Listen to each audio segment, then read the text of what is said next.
Hello ಎಲ್ಲರಿಗೂ ನಮಸ್ಕಾರ. Welcome to my YouTube channel ಕನ್ನಡತಿಯ ಕಥಾಸುಧೆ. ನಾನು ನಿಮ್ಮ ರೂಪ ಕನ್ನಡತೆ. ದಯಮಾಡಿ ಲೈಕ್ ಮಾಡಿ, ಕಮೆಂಟ್ ಮಾಡಿ, ಇತರರಿಗೂ ಶೇರ್ ಮಾಡಿ. ಪ್ರೇಮ ಸಂಗಮ ಭಾಗ 65. ಆರತಿ ಸೀಮಂತ ಕಾರ್ಯಕ್ರಮ ನಡೆಯುತ್ತಿತ್ತು. ಅದ್ದೂರಿಯಾಗಿ ಮುಗಿದು ಸಹ. ಅವರು ನಿಜಕ್ಕೂ ಎಷ್ಟು ಖುಷಿ ಆಗ್ತಿದೆ ಗೊತ್ತಾ? ನಾನು, ನೀನು, ನನ್ನ ಮಗ, ನನ್ನ ಮಗಳು, ಪುಟ್ಟ ಕುಟುಂಬ. ಅಬ್ಬಾ, ರೋಮಾಂಚನ ಆಗುತ್ತೆ ಎಂದು ಖುಷಿಯಿಂದ ಹೇಳಿದ ವಿಷ್ಣು ಆರತಿಯ ಕಾಲಿಗೆ ಎಣ್ಣೆ ಹಾಕಿ ಮಸಾಜ್ ಮಾಡುತ್ತಾ. ಹೌದು ವಿಷ್ಣು, ನಾವೆಲ್ಲ ಎಷ್ಟು ಹ್ಯಾಪಿ ಆಗಿದ್ದೀವಿ ಅಲ್ವಾ ವಿಷ್ಣು? ನನಗೆ ಇದೆಲ್ಲ ಕನಸು ಅನಿಸ್ತಾ ಇದೆ. ಒಮ್ಮೊಮ್ಮೆ ನಾನೆಷ್ಟು ಪುಣ್ಯ ಮಾಡಿದ್ದೀನಿ ಅಂತ ನನ್ನ ಮೇಲೆ ಹೆಮ್ಮೆ ಆಗುತ್ತೆ. ನನ್ನ ಮಗ ಅದೆಷ್ಟು ಚಂದ ಎಂದು ಅವಳ ಮಡಿಲಲ್ಲೇ ಮಲಗಿದ್ದ ಮಗನ ತಲೆ ಸವರಿ, ಆರತಿ, ನಿನಗೆ ಸ್ವಲ್ಪವೂ ಕುತೂಹಲ ಇಲ್ವಾ? ನಾನು ಮೊದಲ ಗಮ್ಯನ ಪ್ರೀತಿ ಮಾಡಿದ್ರ ಬಗೆಗೆ, ಹಾಗೆ ಅವಳ ಮೋಸದ ಬಗ್ಗೆ ಎಂದು ಕೇಳಿದಾಗ ಅಡ್ಡಡ್ಡ ತಲೆ ಆಡಿಸಿ, ಅದೊಂದು ಮುಗಿದು ಹೋದ ಕತೆ ವಿಷ್ಣು. ಅವಳು ನನ್ನ ಮಗನಿಗೆ ವಿಷ ಉಣಿಸಿದ್ದಾಳೆ ಅಂದರೆ ಅವಳಿಗೆ ಸಂಬಂಧಪಟ್ಟ ಯಾವ ಕಥೆಯೂ ನನಗೆ ಬೇಡ. ಸಾಕು, ಸ್ವೀಟ್ ಆ್ಯಂಡ್ ಶಾರ್ಟ್ ಸ್ಟೋರಿ ಎಂದು ನಕ್ಕು. ಇನ್ಮೇಲೆ ನಿಮ್ಮ ಎಕ್ಸ್ ನೆನಪು ಮಾಡಿಕೊಂಡ್ರೆ ಕಿವಿ ಕಿತ್ತು ಬಿಡುವೆ ಎಂದು ಹೇಳಿದಾಗ ಮೆಲ್ಲಗೆ ಅವಳ ಕಿವಿ ಕಚ್ಚಿ, ಹೌದು ಪ್ರಿಯಾ, ಗೌತಮ್ ಕತೆ ಏನು ಅಂತ ಕೇಳಲ್ವಾ ಎಂದ ಅವಳನ್ನು ನೀಟಾಗಿ ಮಲಗಿಸಿ ಬೆನ್ನಿಗೊಂದು ದಿಂಬು ಆಸರೆ ಕೊಟ್ಟು, ನನಗೊತ್ತು ಅವರಿಗೆ ಯಾವ ಗತಿ ಕಾಣಿಸಬೇಕೋ ಕಾಣಿಸಿರ್ತೀರಾ ಅಂತ. ಮಗನಿಗೆ ಬೆಂಕಿ ಇಡಲು ಬಂದವಳನ್ನು ಮತ್ತು ಹೆಂಡತಿ ತಲೆ ಕೆಡಿಸಲು ಬಂದವನನ್ನು ಸುಮ್ಮನೆ ಬಿಟ್ಟಿರೋದಿಲ್ಲ ಅಂತ ಎಂದು ನಗುತ್ತಾ ಹೇಳುವಾಗ ಕಿಪ್ಪೊಟ್ಟಿಯಲ್ಲಿ ಸಣ್ಣ ನೋವು ಕಾಣಿಸಿತು. ಅಮ್ಮ ಎಂದು ಅವಳು ಅರಚಿದ್ದೆ. ಏನಾಯಿತು ಆರು ಎಂದು ಅವಳ ಕೈ ಹಿಡಿದು, ಮೊದಲೇ ಡಾಕ್ಟರ್ ಹೇಳಿದರು ಯಾವಾಗ ಬೇಕಿದ್ರೂ ಡೆಲಿವರಿ ಆಗಬಹುದು, ಅದರಲ್ಲೂ ನಿಮ್ಮ ಡೆಲಿವರಿ ತುಂಬ ಸೂಕ್ಷ್ಮ ಅಂತ. ಹಾಗಾಗಿ ಅವನ ನೋಡಿ ಬೇಗ ಹೋಗೋಣ ವಿಷ್ಣು, ಡೆಲಿವರಿ ಪೇನ್ ಅನಿಸುತ್ತೆ, ಭಯ ಆಗ್ತಿದೆ ಎಂದು ಹೇಳಿದಾಗ ಅವಳನ್ನು ಎತ್ತಿಕೊಂಡು ಅಮ್ಮ, ಅಪ್ಪ, ಅತ್ತೆ, ಮಾವ ಎಂದು ಕೂಗಿದ. ಪರಿಸ್ಥಿತಿ ಅರ್ಥ ಮಾಡಿಕೊಂಡು ಮೊದಲೇ ರೆಡಿ ಇಟ್ಟಿದ್ದ ಬ್ಯಾಗ್ ತೆಗೆದುಕೊಂಡು ನಡೆದರು ಎಲ್ಲ. ಮಲಗಿದ್ದ ಆರ್ಯನ ಗಿರೀಶ್ ಎತ್ತಿಕೊಂಡ್ರು. ಅಮ್ಮ ಅಮ್ಮ ಎಂದು ಅವಳು ಹೊಟ್ಟೆ ಹಿಡಿದು ನರಳುತ್ತಿದ್ರೆ ಆರ್ಯನಿಗೂ ಎಚ್ಚರ ಆಗಿತ್ತು. ಉಳಿದವರಿಗೂ ಭಯ ಆಗಿತ್ತು. ನಿಜ ತಿಳಿದ ಮಂಗಳ ಒಳಗೆ ಸಂಕಟ ಪಡುತ್ತಿದ್ರು. ಅಮ್ಮ, ಯಾಕಲ್ತಾ ಇದ್ದಿಲ್ಲ, ಏನಾಯಿತು ಎಂದು ಆರ್ಯ ಕೇಳಿದಾಗ ಆ ನೋವಿನಲ್ಲೂ ನಗುತ್ತಾ, ಪಾಪು ಬಿಗ್ಗಾಗಿದ್ದಾಳೆ ಕಂದ, ಆಚೆ ಬತ್ತಾಳೆ ಎಂದು ಹೇಳುತ್ತಾ ನರಳುವುದು ಕಡಿಮೆ ಮಾಡಿದ್ಲು. ಅದೆಷ್ಟು ನೋವನ್ನು ತುಟಿ ಕಚ್ಚಿ ಸಹಿಸಿದಳೋ ಮಗ ನೊಂದುಕೊಳ್ಳುವನೆಂದು. ತಾಯಿ ಹೃದಯವೇ ಹಾಗೆ. ಬೇಗ ಬೇಗ ಹಾಸ್ಪಿಟಲ್ ತಲುಪಿದ್ರು. ಮೊದಲೇ ಎಲ್ಲ ತಯಾರಿ ಮಾಡಿಕೊಂಡ ಕಾರಣ ಬೇಗ ರೂಮ್ ಒಳಗೆ ಕರೆದುಕೊಂಡು ನಡೆದರು. ಕ್ಷಣ ಕ್ಷಣಕ್ಕೂ ಅವಳ ನರಳಾಟ ಹೆಚ್ಚಾಗಿತ್ತು. ಹೊರಗೆ ಕುಳಿತವರ ಪ್ರಾರ್ಥನೆ ದೇವರ ಕಡೆಗಿತ್ತು. ಪಾಪ, ಅಮ್ಮನಿಗೆ ತುಂಬ ನೋವಾಗ್ತಿದೆ ಅಲ್ಲ, ದೇಬಲು ತಂಗಿ ಪಾಪು ಕೊಲೋಕೆ ಇಷ್ಟು ನೋವು ಕೊತ್ತಲ್ಲ ಎಂದು ಕಣ್ಣು ತುಂಬಿಕೊಂಡು ಕೇಳಿದ ಆರ್ಯ. ಪಾಪ, ಅಮ್ಮ ನೋವಿನಿಂದ ಚೀರುವುದು ಅವನಿಗೂ ಕೇಳುತ್ತಿತ್ತಲ್ಲ. ಮಿಸ್ಟರ್ ವಿಷ್ಣು, ನಾವು ಮೊದಲೇ ಹೇಳಿದ್ದ ಹಾಗೆ ತಾಯಿ ಇಲ್ಲ ಮಗುವನ್ನು ಅಷ್ಟೇ ಉಳಿಸೋದಕ್ಕಾಗೋದು. ಆಪರೇಷನ್ ಮಾಡಿಲ್ಲ ಅಂದರೆ ಇಬ್ಬರೂ ಉಳಿಯೋದಿಲ್ಲ ಎಂದು ಡಾಕ್ಟರ್ ಹೇಳಿದಾಗ ಕುಸಿದು ಕುಳಿತು ಬಿಟ್ಟ ವಿಷ್ಣು.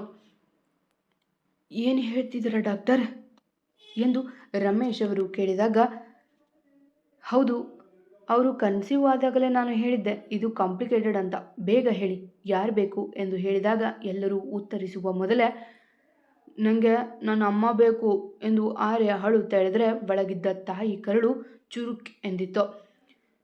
ಹೌದು ಡಾಕ್ಟರ್, ನಮಗೆ ಆರತಿ ಬೇಕು ಎಂದು ಹೇಳಿದಾಗ ಡಾಕ್ಟರ್ ಒಳಗೆ ಹೋದರೆ ಮಗನ ತಬ್ಬಿಕೊಂಡು ಅತ್ತು ಬಿಟ್ಟ ವಿಷ್ಣು. ಗಿರೀಶ್ ಮಂಗಳ ಅವರ ನೋಡಲು ನಡೆದ. ಅಷ್ಟನ್ನು ಹೇಳಿ ಮಗನಿಗೆ ತಂಗಿ ಪಾಪು ಕೊಡಬೇಕು ನಾನು ಅಂತಿದ್ಲು, ಅದಕ್ಕೆ ಈ ಮಗು ಬೇಕೇ ಬೇಕು ಎಂದ್ಲು ಎಂದು ಕುಸಿದ ಕುಳಿತರು. ನಿಮಿಷಗಳ ನರಳಾಟದ ಬಳಿಕ ಮಗುವಿನ ಅಳು ಕೇಳಿತು. ಆರತಿ ಹೇಳಿದ್ದು, ನನಗಿಂತ ನನ್ನ ಮಗನಿಗೆ ತಂಗಿ ಪಾಪು ಕೊಡಬೇಕು, ನಾನು ಪ್ರಾಮಿಸ್ ಮಾಡಿದ್ದೀನಿ ತಂಗಿಯನ್ನು ಕೊಡುವೆ ಅಂತ. ನಿಮ್ಮ ಮಗು ಬೇಬಿ ಗರ್ಲ್ ಎಂದು ಮಗಳನ್ನು ಅವನ ಕೈಗೆ ಇಟ್ಟರು ವೈದ್ಯರು. ಡಾಕ್ಟರ್ ಆರತಿ ಎಂದು ವಿಷ್ಣು ಮೆಲ್ಲಗೆ ಕೇಳಿದ ನಡುಗುತ್ತಾ.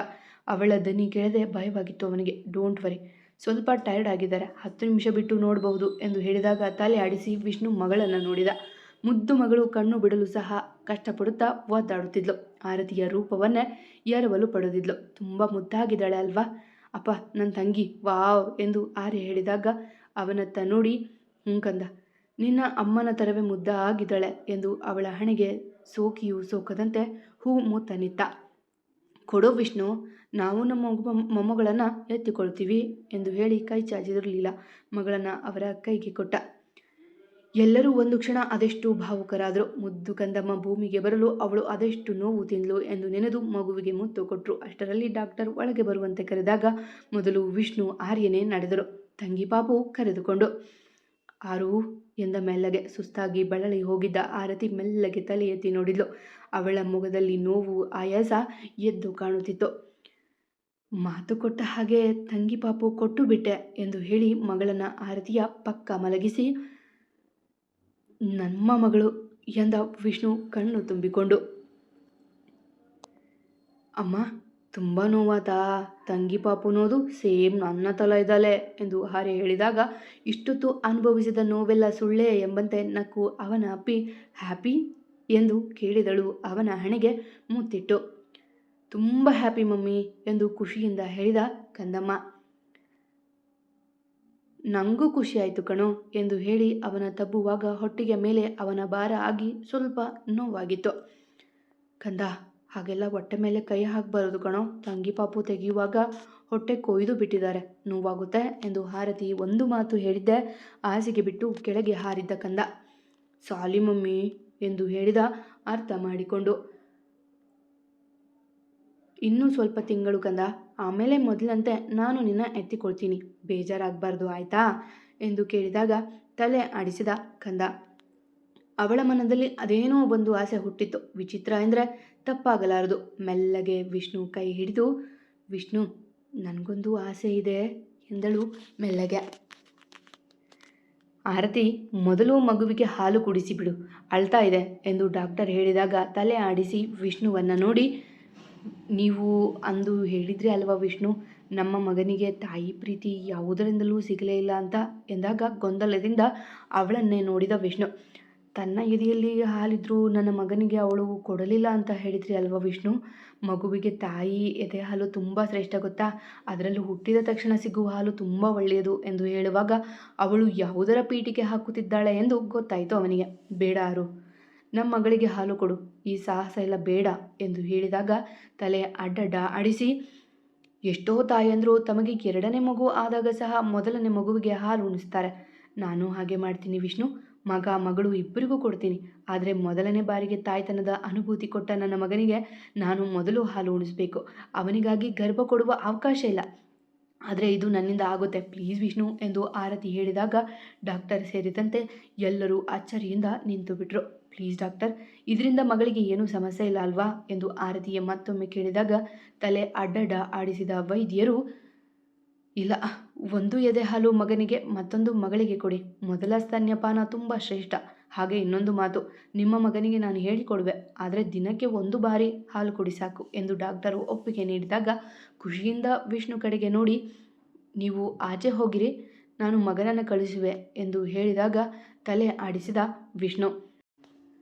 ನಾನೆಂದು ನಿನ್ನಂಥ ತಾಯಿಯನ್ನು ನೋಡಿಯೇ ಇಲ್ಲ ಕಣೆ, ಥ್ಯಾಂಕ್ ಯು ನನ್ನ ಮಗನ ಜೀವನಕ್ಕೆ ಬಂದಿದ್ದಕ್ಕೆ ಎಂದು ಅವಳ ಹಣೆಗೆ ಮುತ್ತು ಕೊಟ್ಟು ಆಚೆ ನಡೆದ. ಮಗನೇ, ನಿನಗೆ ಮಿಲ್ಕ್ ಕೊಡ್ತೀನಿ, ಡಾಕ್ಟರ್ ಆಂಟಿ ಹೇಗೆ ಹೇಳುತ್ತೆ ಹಾಗೆ ಕೇಳಬೇಕು ಎಂದು ಹೇಳಿದ್ಲು ಆರತಿ. ಅಮ್ಮ ಹೇಳಿದ ಮೇಲೆ ಮಗ ಕೇಳದೇ ಇರುವುದು ಸಾಧ್ಯವೇ? ಡಾಕ್ಟರ್ ಅವನಿಗೆ ಮೆಲ್ಲಗೆ ಅರ್ಥ ಮಾಡಿಸಿದ್ರು ಹೇಗೆ ಹಾಲು ಕುಡಿಯಬೇಕೆಂದು. ಅವನು ತಲೆ ಆಡಿಸಿ ಮೆಲ್ಲಗೆ ಹಾಲು ಕುಡಿದ.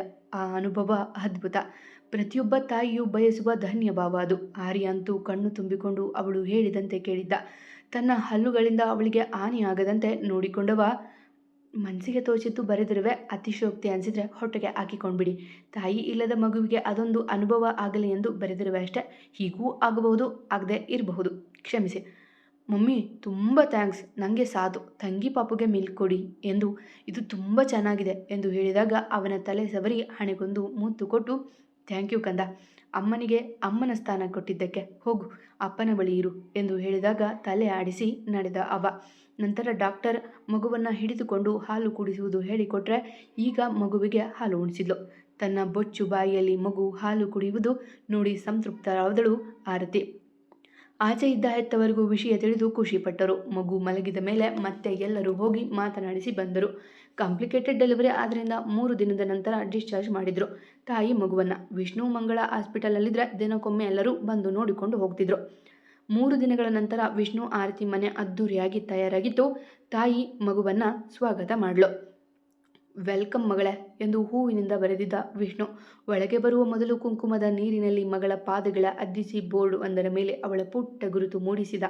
ನಂತರ ಪಾದಗಳ ಪ್ರಿಸರ್ವ್ ಮಾಡಿಸುವ ಸಲುವಾಗಿ ಅವಳ ಪಾದದ ಗುರುತು ತೆಗೆದುಕೊಂಡು ಆರ್ಟಿಸ್ಟ್ ಎಲ್ಲವೂ ಆಗಿ ಮನೆಗೆ ಬಂದಾಗ ಗಂಡನ ಹೆಗಲಿಗೆ ಒರಗಿ ಬಿಟ್ಟಳು ಆರತಿ. ಅಷ್ಟರಲ್ಲಿ ಅವಳ ಮೆಮೊರಿ ತಯಾರಿಯಾಗಿತ್ತು. ಕೆಳಗಡೆ ಆರತಿ ವಿಷ್ಣು ಕೈಗಳು ಇದ್ರೆ ಮೇಲೆ ಮಗನ ಕಾಲುಗಳು, ಜೊತೆಗೆ ಇಬ್ಬರ ಫೋಟೋ. ಅದೊಂದು ಸುಂದರ ಫ್ರೇಮ್ ಗೋಡೆ ಸೇರಿತ್ತು. ಮತ್ತೆ ಸಿಗುವ. ಇಷ್ಟ ಆಯಿತಾ? ಇದೊಂದು ಘಟನೆ ನನಗೆ ಇಷ್ಟ ಆಗಿ ಬರೆದಿದ್ದು. ಏನಾದರೂ ನಿಮಗೆ ಅದರಿಂದ ಬೇಜಾರಾಗಿದ್ದರೆ ಕ್ಷಮೆ ಇರಲಿ, ಆಯಿತಾ? ಕತೆ ಇಷ್ಟ ಆದರೆ ಕಮೆಂಟ್ ಹಾಕಿ, ಜಾಸ್ತಿ ಇಷ್ಟ ಆದರೆ ಸಬ್ಸ್ಕ್ರೈಬ್ ಮಾಡ್ಕೊಳ್ಳಿ. ಎಂದಿನಂತೆ ನಿಮ್ಮ ಪ್ರೀತಿ, ಕಮೆಂಟ್, ಪ್ರೋತ್ಸಾಹದ ನಿರೀಕ್ಷೆಯಲ್ಲಿ ನಾನು ನಿಮ್ಮ ರೂಪ ಕನ್ನಡತೆ. ನಾಳೆ ಲಾಸ್ಟ್ ಎಬಿ ಬರುತ್ತೆ, ಆಯಿತಾ? ಕಾತುರದಿಂದ ಕಾಯ್ತಾ ಇರಿ. ಹಾಗೆ ಅಭಿಪ್ರಾಯ ತಿಳಿಸೋದು ಮರಿಬೇಡಿ, ಆಯಿತಾ? ಪ್ರೀತಿಯಿಂದ ಕತೆ ಕೇಳ್ತಿರೋ ಪ್ರತಿಯೊಬ್ಬರಿಗೂ ನನ್ನ ತುಂಬ ಹೃದಯದ ಧನ್ಯವಾದಗಳು. ಹೀಗೆ ಪ್ರೋತ್ಸಾಹ ನೀಡ್ತಾ ಇರಿ.